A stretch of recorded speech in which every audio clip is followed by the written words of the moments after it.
Contrarian. This is my world. They came in to take a nosedive in sales. They put Apple to shame by introducing cheap, pocket-friendly, budget smartphones packed with everything people wanted. They rode in on the Android wave and changed the very dynamics of the smartphone industry. They are dethroning smartphone market leaders by the hour. They can no longer be termed the little rice from Asia. They are now responsible for a full-blown Chinese invasion.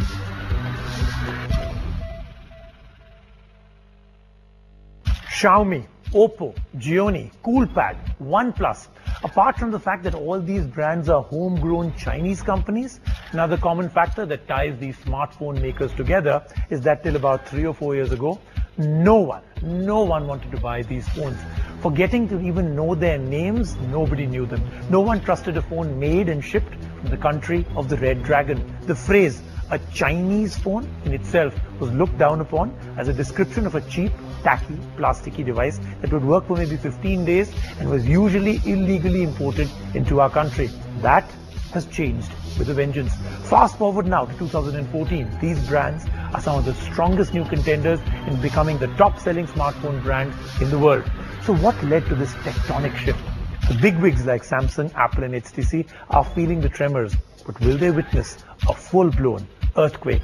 Can these made-in-China brands one day dominate the entire world's smartphone market? As the prices of smartphones are going down and down, consumers in general are willing to experiment more and probably leave the security and safety of larger brands and try out these newer players who are entering this particular category. The consumers are now able to see the value that are being offered by these smaller, leaner organizations and are able to see through the huge premiums that were once commanded by the larger players that are offering in our category.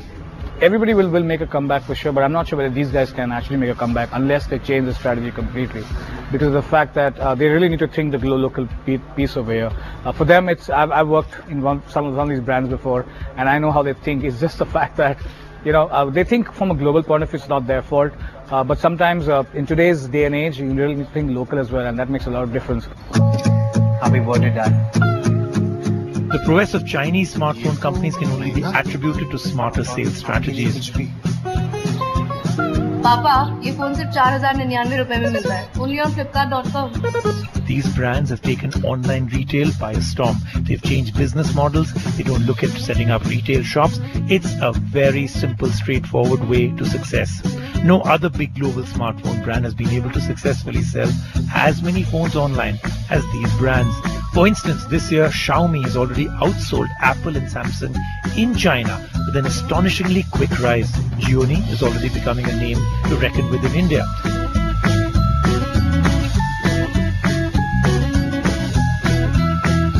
Lenovo has actually brought out Motorola, one of the most iconic mobile brands worldwide.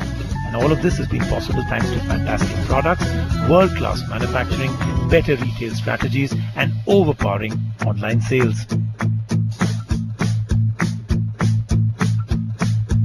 The purchasing power parity of Indian consumers is increasing, and hence the kind of monies that they're willing to splurge or spend on mobile phones is increasing year on year. This is one development. Second, the prices of smartphones are also dipping, as I said, because of developments that are happening in the China ecosystem, and hence the prices of smartphones are reducing every day. I think the key difference would be whether you have a local presence.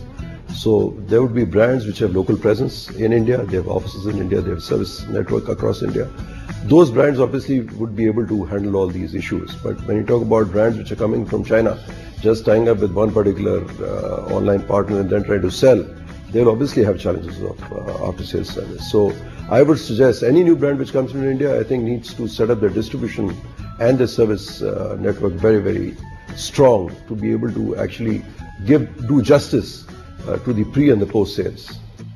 Now, selling phones online is a great strategy, seeing the rise in the netizen population, but are online sales enough to boost their status as world leaders in smartphones? These brands have definitely managed to capture the Asian market, but what about the Western world, where to some extent they're still obsessed with the Apples and Samsungs of the world. Thousands of people still queue up outside Apple stores whenever a new phone or tablet is announced. Samsung still manages to woo the Westerners with a new launch every few months. Will a brand from China with a tongue twister of a name ever enjoy such a loyal fan base? How long can it be before the smartphone bigwigs tap the budget phone market or the online market? And when they do, will these newly famed Chinese brands stand a chance at all? I think it's a nimble-footedness. We listen to the consumer very, very carefully. We would like to develop things which are meant for them. So it's a cliche by saying you think globally, act locally, all that stuff. We actually do it. In fact, we go as local as to find out what's needed in the country. Pressure from smartphone companies within India is already on. Indian brands have got into the Windows Phone market, now also testing the waters for launching only sold online sub-brands. Some of the biggest brands in the world are also trying to do the same. What these companies also have going for them is that they already have a very well-established brand value, while Chinese brands still struggle to create a trusted consumer base. I think the kind of products that the Indian brands have launched, they have been able to pitch products at with similar specs as compared to what the global brands are offering at a very competitive price. I think that's one. The other part obviously is the branding, that they have pitched their branding very, very strong. So the Indian customer does recognize the Indian brands as well now. The day when Chinese smartphone makers will completely dominate the smartphone market across the world is not far away. But this will only and only happen if the dinosaurs of the industry don't chase down these Chinese fire-breathing dragons first. On the other side of the show, I have one such fire-spewing dragon himself, the India head for Gioni, a company that has set down an all-new business model in our country and has reaped some very big rewards. This man claims something huge, something so big that even I am a little shaken. What is that? Well, his claim is this: the top 3 mobile brands in the world will soon become the bottom 3 brands. That has got to be the most controversial statement we've had on the Contrarian in a long time. What does he have to say to justify that statement? Well, you're minutes away from finding out.